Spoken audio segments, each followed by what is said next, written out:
I'm back, baby.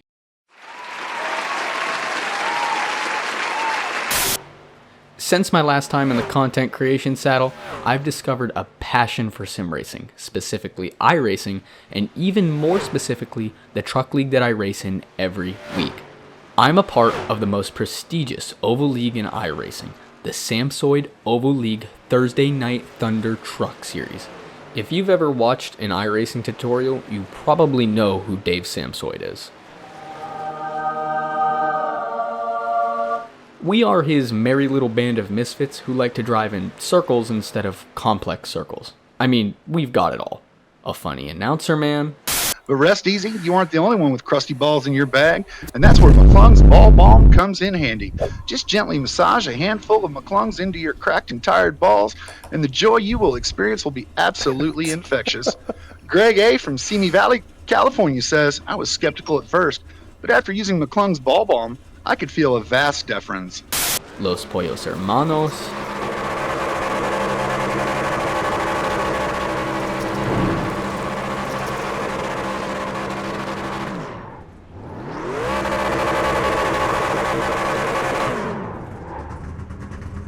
And Drew. Who's Drew, you might ask? Well, buckle up, kiddo. You see, Drew and his brother Nick joined the league last season, and together they decided that no one else is allowed to win. For shits and giggles, let me throw out some stats.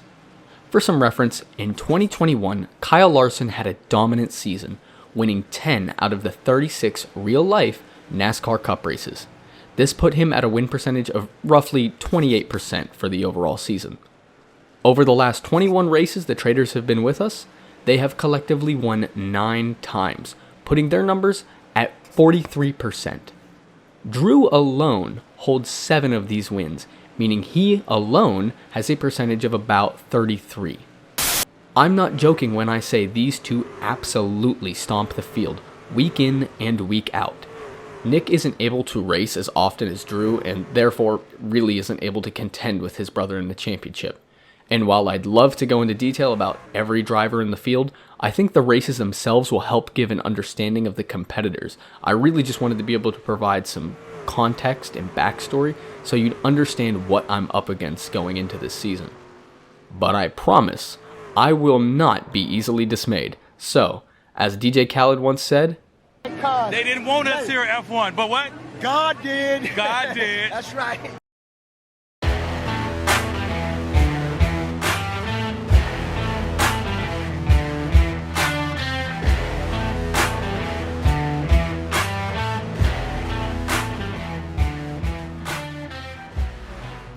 our first stop on this season's calendar is none other than The Rock.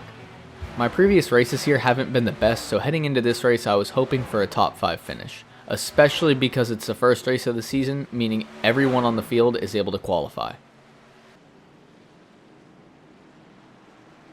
Qualifying went just about as expected, putting me smack in the middle of the lineup.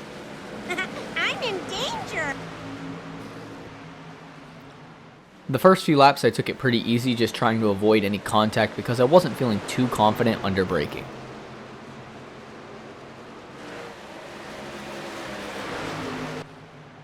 But just as it seems like we're about to settle into a rhythm, our first caution comes out from the cars directly behind me on lap 5 as they get hooked coming out of turn 2. Calm down, calm down, calm down, calm down, calm down. Keep an eye on this turn 2 because he's going to be a repeat offender all day. Honestly, it's such a rookie move, I couldn't believe it happened. Naturally, on the restart, Len and I do the exact same thing. Like the slightest move and you're bumping into somebody. At every car, there's more bodywork on these cars than Michael Jackson. Thankfully, the damage is mostly cosmetic, and the only real damage done was to our egos in the lost track position.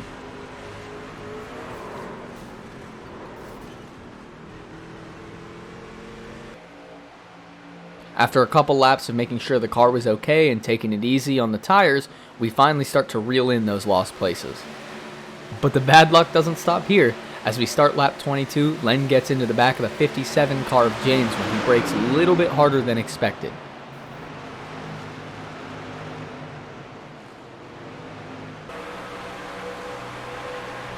While this was unfortunate for Len, I was able to capitalize on it and gain 2 spots by the next lap, putting us in 12th, 1 spot behind where we started the race.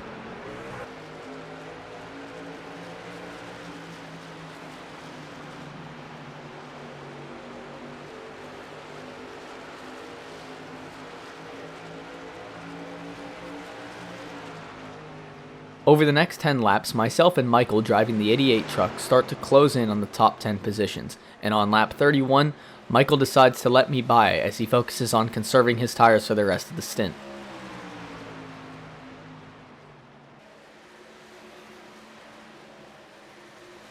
On lap 35, the 7th place car far ahead of us has a massive case of oopsie daisies under braking and slams hard into the outside wall, gaining us another 2 positions as the track stays green.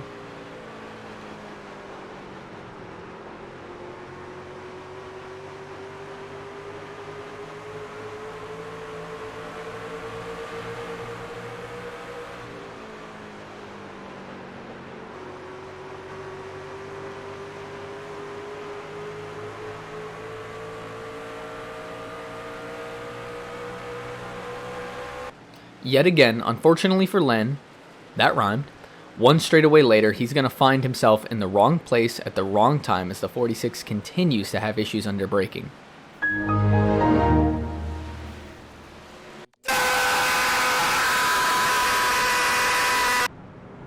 Honestly, I get dogged a lot in this league, but this race must have taken so much self-control out of Len. If I were in his shoes, I'd be making the local news headlines. Our top story tonight, a quirked-up white boy with a little bit of swag bust-down sexual style. Is he goated with the sauce? Find out after the break. That's what I've been saying, Tucker. It's crazy to me that they don't think he's goated with the sauce. You can see him on the yard right there, actually. He's busting it down sexual style, and they want to say he's not goated with the sauce. It's really despicable. The caution essentially triggers the pit cycle, and with a nice stop, we find ourselves up another position into 8th place.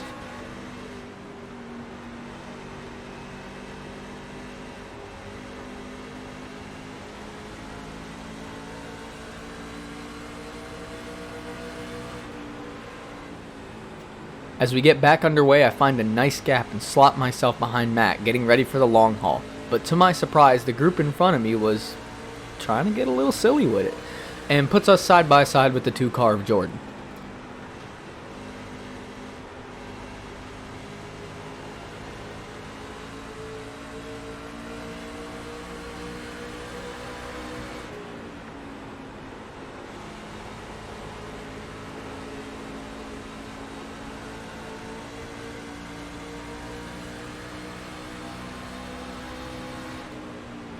It felt like I was getting good runs at all the wrong times, and I really never could capitalize on the mistakes of others because I'd get sandwiched between them or it just wasn't the right time. But I was able to make my way around Jordan after finally finding a kink in his armor on lap 43. 20 laps later, I find myself on the bumper of Matt with Jordan directly behind me.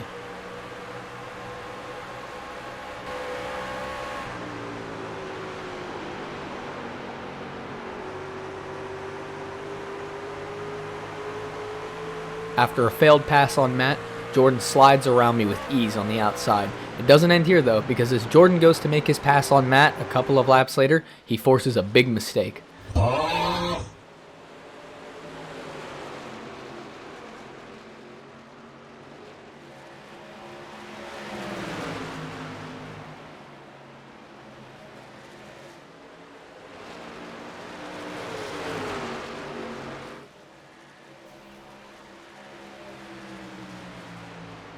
After the initial understeer felt by Matt, I was able to get to his inside and let the tires do the rest for me.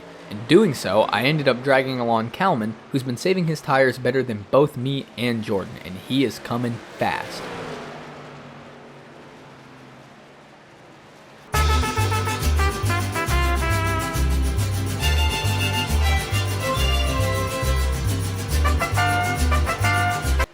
By lap 77, I've caught up to Brian with Kalman hot on my heels.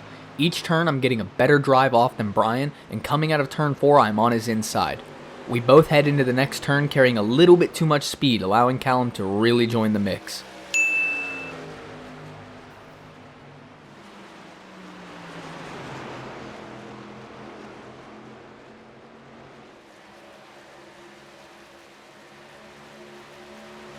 As we keep going, we set up the same scenario next lap, but this time I brake a little earlier, giving the car just that little bit more rotation and force Brian into overdriving the corner.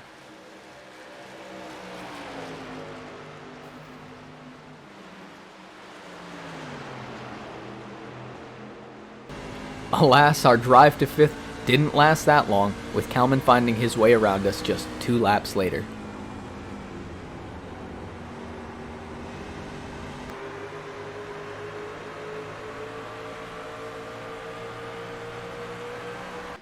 This isn't the end though. A couple laps later, Kalman and I find ourselves right on the bumper of Jordan and Greg as they battle for 4th.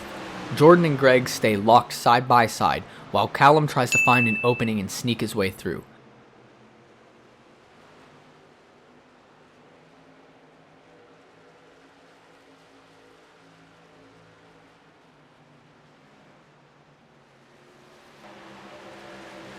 On lap 89, Kalman makes his dive to the inside and Greg is forced to hand over the position.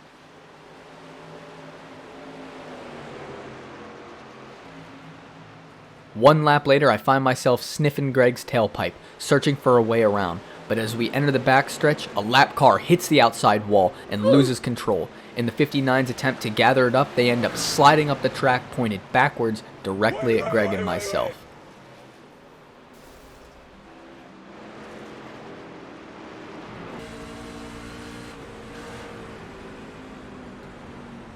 Thankfully, we both managed to keep our cars straight and keep our engines from blowing up. This allows us to pit with the field on lap 92, use our fast repairs, and grab some new tires along the way.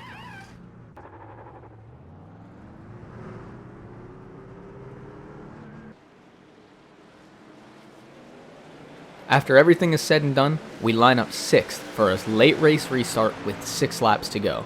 After an unusual restart where we're essentially a whole row back from where we should have been, I was able to use the incident between the 30 and the 85 to hold my position. Immediately, we go on the attack, trying to get to the back of Callum and Jordan. Shortly after making our way around the 85, the turn 2 exit claims another 3 victims and brings out the yellow with 5 to go.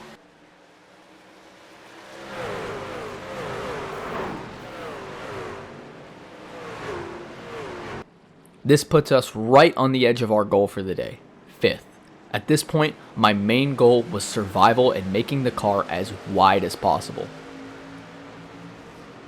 As we take the green flag, Kalman gets a bad restart, while we get one of the best jumps we possibly could have. This puts us right on Jordan's bumper.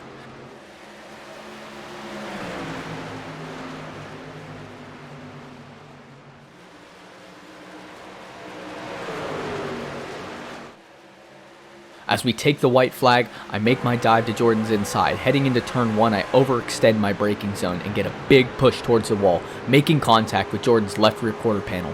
Kalman uses this to get alongside and force me to defend going into the final corner. I drive straight for the turn 3 wall, trying to use as little brake as possible, hoping to carry the momentum to the finish line. We end up crossing the line in P4, and even with the contact earlier in the lap, we set our fastest lap of the day. While this was the finish I really was hoping for, in true dominating fashion, Drew stole the victory of the race with pretty much no challenge. Overall, I learned 2 things from this race. Len has the mental fortitude of a Buddhist monk, and the turn 2 wall must have a giant magnet on the inside of it.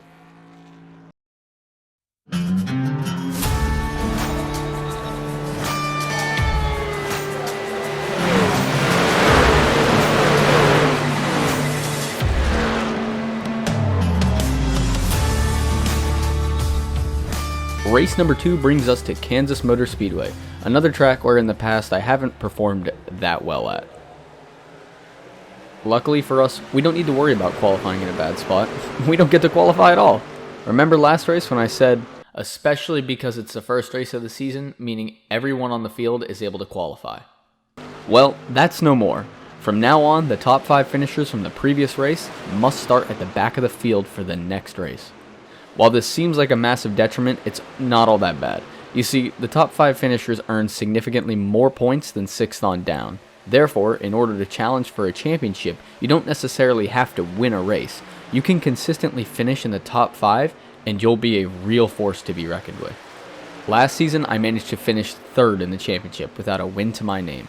I ended the season off with 7 top 5 finishes out of 10 counted races in the final standings. Most of these finishes were made up of 5th and 4th place.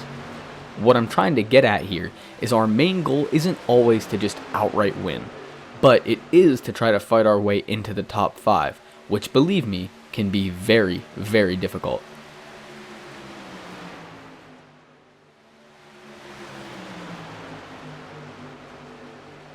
Coming out of turn 4, I turned down a bit too early, clipping the apron and causing a massive bobble, putting us 3 wide. All the meanwhile, the mid-pack continues to fight hard ahead of us. On lap 6, we'll try take 2 and send ourselves back onto the inside of Chandler. But before we're able to make the pass, the big one strikes up ahead.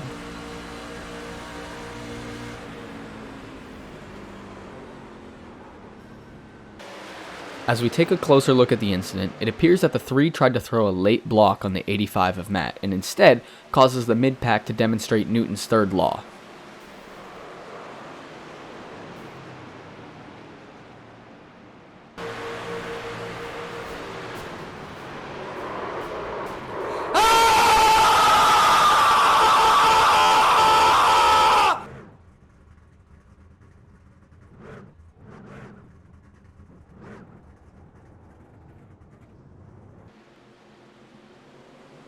On lap 10, we get back underway with Drew on our inside.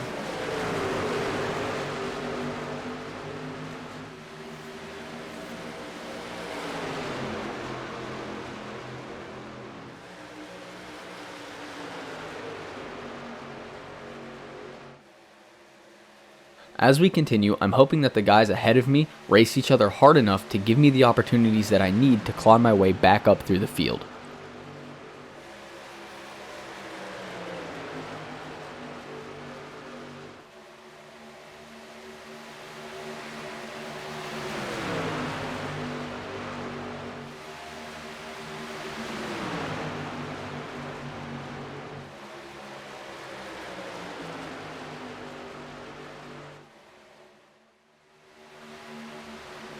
On lap 15, Jared gets a big push out of turn 4 and scrapes the wall, killing his exit speed. Gap of 1, cover your bottom up off. What in the hell? After making our way around him, we find ourselves in 7th while the cars in front continue to run side by side, lap after lap.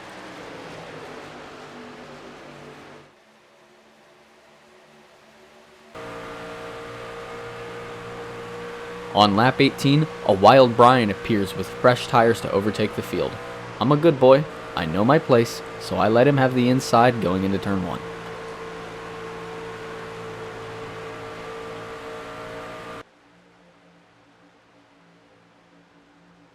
After watching the group ahead fight for so long, I'm hoping Brian cuts his way through them and leaves us a nice gap to follow in his place.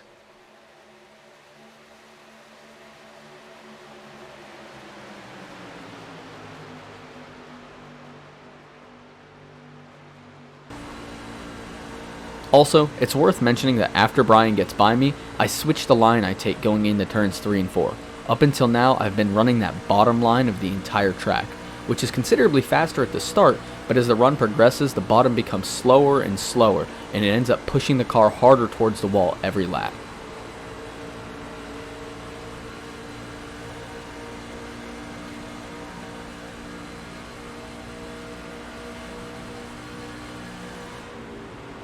Here we finally start seeing the hard racing from the guys up front start to take a toll. Just like I hoped, all we had to do was let Brian make the hole and follow him through.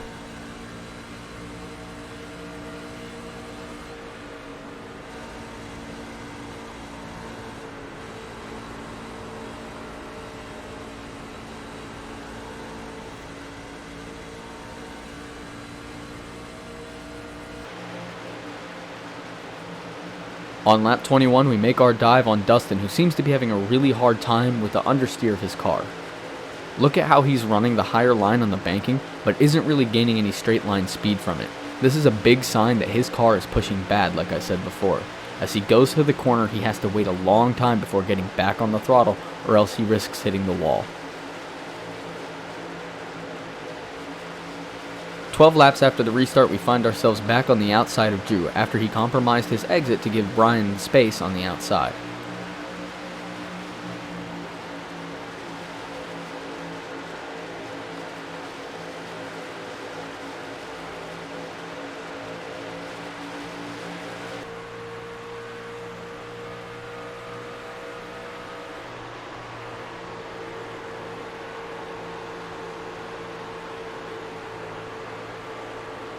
Now we sit pretty in fourth, but Drew isn't ready to give up that easy. He looks to our inside on lap 23 but has to enter the corner early to avoid the lap car on the outside line.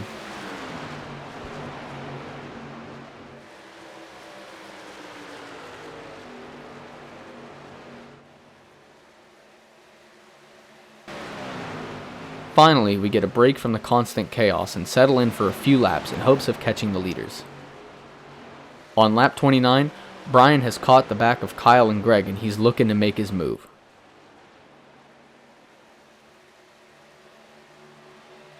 But going into turn 3, he misjudges his braking point and pushes into the wall. It seems like it psychs out Kyle ahead and he does the exact same thing.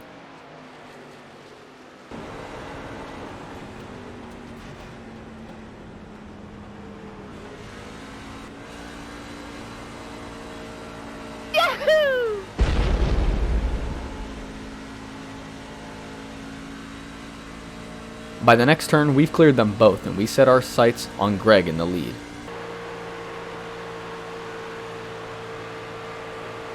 As the laps tick by, I notice that we really aren't gaining any ground on Greg, and occasionally he finds some speed and even lengthens that gap by a couple tenths.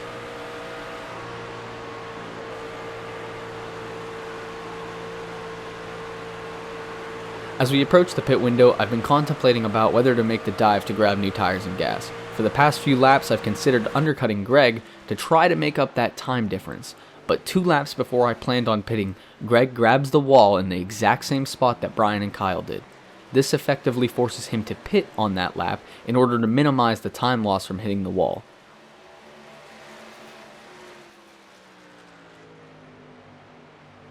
Not only does this temporarily put us in first place, grabbing us a bonus point, but it also changes up the strategy dramatically.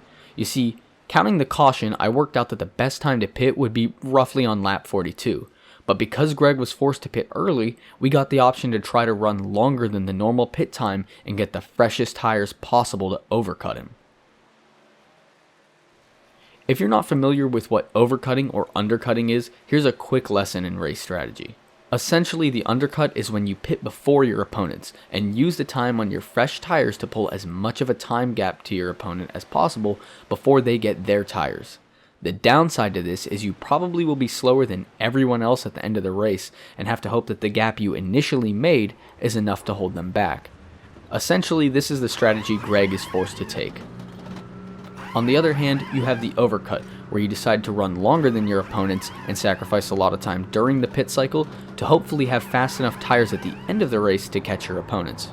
In our instance, we chose the overcut and decided to run 2 extra laps over what I initially planned.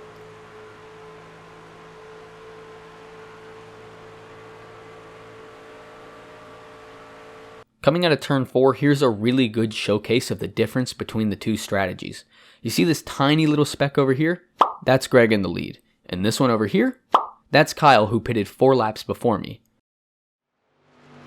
I'm not gonna lie, when I saw that Greg was a whole straight stretch ahead of us, I figured we were fucked. Nevertheless, I press on, hoping that Kyle and Greg will fight each other enough to let me close that gap. In the meantime, we have to make up as much ground as possible. Over the next 17 laps, we're slowly, inch by inch, trying to pull in the leaders, but it's not looking too good for us. While we are catching Greg in the lead, it seems like Kyle is maintaining pace with us, and if he keeps it up, I don't think we'll have enough time to get around him. On lap 62, Kyle finds himself next to Greg, battling for the lead. Meanwhile, I am praying that Greg can hold him up and burn some of his tires while we push as hard as we can to catch them.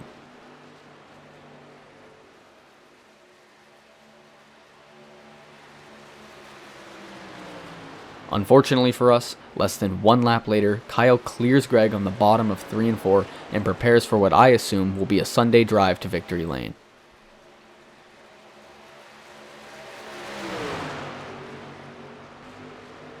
We end up following the 2 of them for the next couple laps, but to my surprise, it seems like Kyle isn't pulling away. In fact, we're starting to catch him.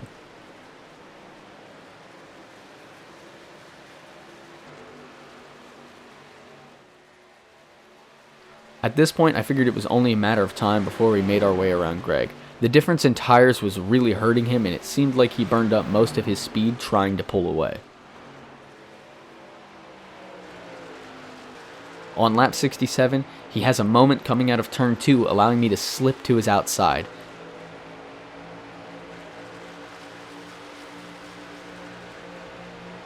He dives deep into turn 3, fighting his truck and cranking the wheel as far as he can, sliding up the track in the process.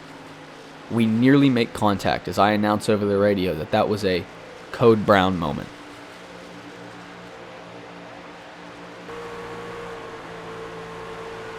Hey, bro, watch your jet. Watch your jet, bro. Watch your jet! Now, we set our sights on Kyle and have 12 laps to get it done.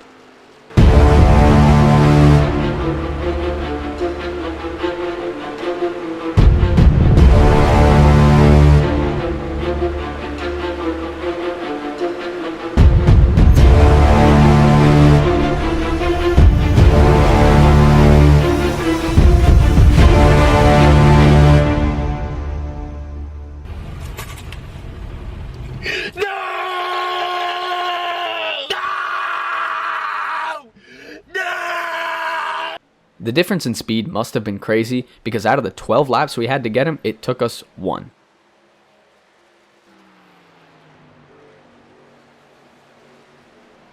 Thankfully, at this point the surprises were over and we were able to have a relatively easy drive to the checkered flag and pick up our first win of the season. Come on, baby! Come on! Yes! Come on!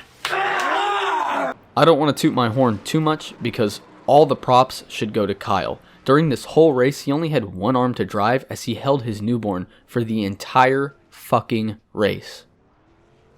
Ignoring the pathetic burnout in the background, this was a pretty big win for us. Not only did we offset Drew's win from last week, but we actually ended up taking the lead of the championship, albeit it is only race 2, so we can't get too ahead of ourselves. Motherfucker, stop fucking playing him like that. Them niggas all savages out there. If I catch another motherfucker talking sweet about Chief Keef, I'm fucking beating their ass. And so I'm not playing no more.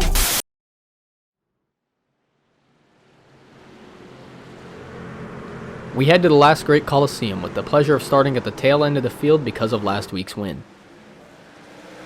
During the early portions of the race, you'll notice that I was just cruising on the top lane, letting anyone who was faster underneath. Last time we drove at Bristol, my short run speed was pretty abysmal, but near the end of the race I was the fastest car in the grid and was able to squeak out a podium position. The plan for this initial part of the race was to hang back until things up front got sorted. Instead of that happening, Jared loses the back end coming out of turn 2, and in his attempt to gather it up, an all too familiar hard luck scenario for Len.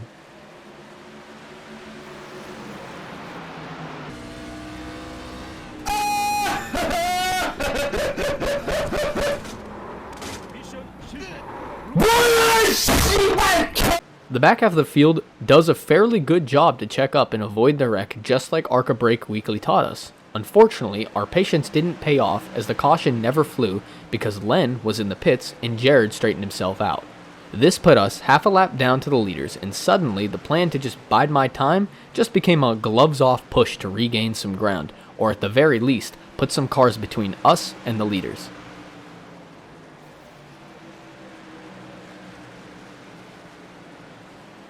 The real loser in this scenario is our regular bad luck culprit Len.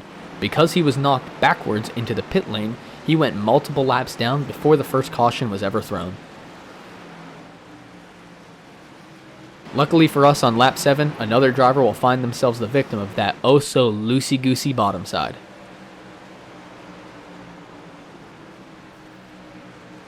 This causes a caution and re-racks us with the rest of the field. As we approach the green flag, we find ourselves up 6 places into the 14th position.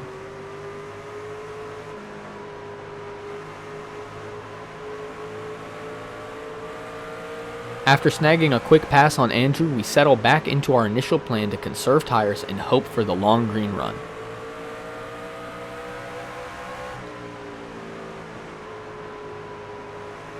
These trucks looked a lot like your mom the way they were throwing those rear ends around.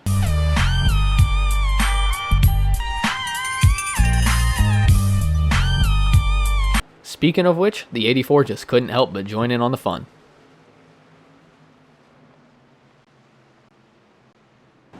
This brings out the second caution of the day on lap 18, and once the pit cycle sorts itself out, we find ourselves in 11th without having to do any real passing on track.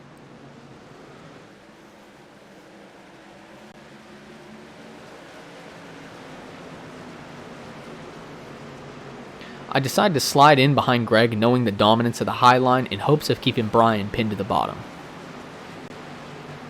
I was running this race with a kind of loose procedure. I wanted to stay on the high side to preserve my tire life as much as possible. I wouldn't overly fight anyone who wanted to overtake, I would just keep running my same line and pace. If they could find their way around me while I did that, then good for them. But if someone wasn't able to pass me on the bottom, it probably meant that within a few laps time I'd be faster than them anyway.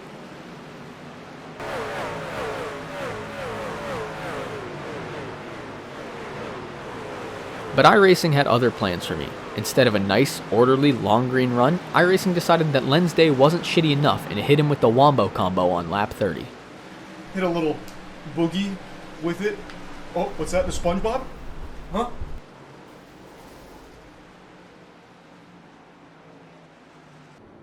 Finally, we start to see some drivers gamble with strategy and they head down pit road to grab some fresh rubber and gas. I opted to stay out, favoring the track position over the fresh tires. This puts us in 7th, one row ahead of the rest of the field that did end up taking fresh tires.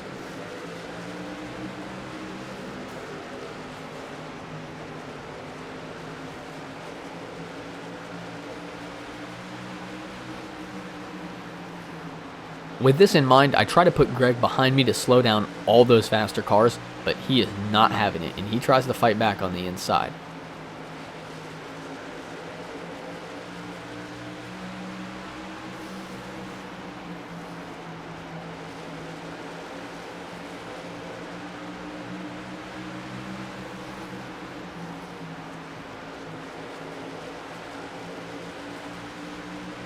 I am happy to report, however, that our plan not only worked, but it surpassed all my expectations. When Greg jumped back in line, it checked up Kyle and Brian on new tires, and they ended up making contact. The two of them drift through the corner, taking up the entire track and end up slowing down everyone else on fresh tires behind them. Alas, whenever I need it to stay green, iRacing decides that it's going to do its job correctly. Now we sit in 5th, as one more ahead decides to take tires. By this point, I would love to take tires with him, but because all of these short runs, all it would end up doing is put us in the rear of the field with no significant advantage. In other words, we've dug our grave, and now we have to sleep in it.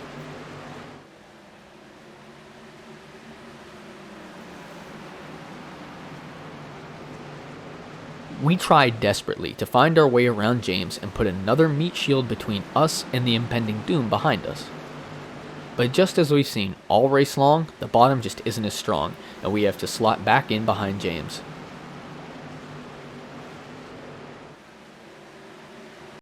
Now let's hypothetically say that another caution came out. What do you think would be the cause? A. Kyle gets spun. B. I lose the rear. C. 3 wide gone wrong. Or D. God himself decides Len can't have fun and fuses him into the inside wall, instantly causing a deceleration of 120 miles per hour and subsequently killing Len on impact. Ladies and gentlemen, Chads and Giga Chads, a moment of silence for our fallen brother.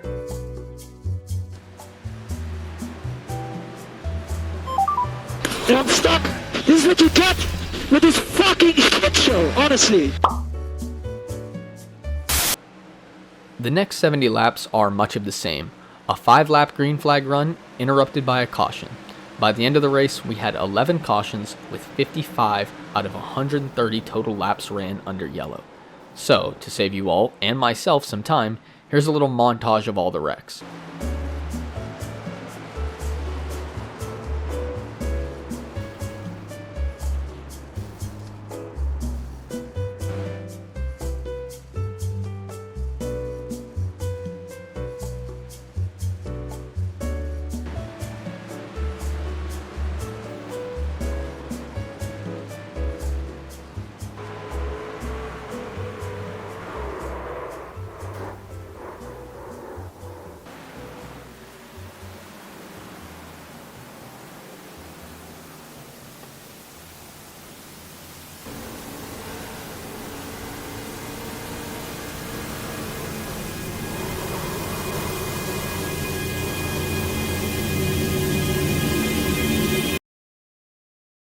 Now we line up preparing for the last 3 laps of the race. After grabbing a position here and there in between the cautions, we made our way up to 6th, and now we're staring down that oh so sweet top 5.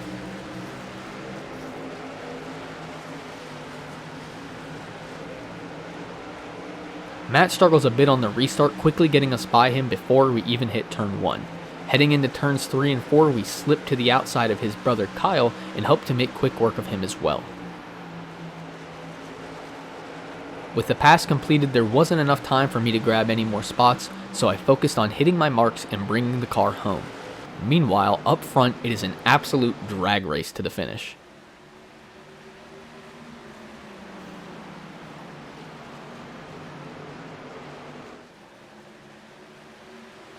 Congrats to Randy as he's able to make a last lap pass for the win in his debut race of the season. On our end of the house, we're able to secure a solid 4th place position. This finish allows us to continue to build our lead in the championship.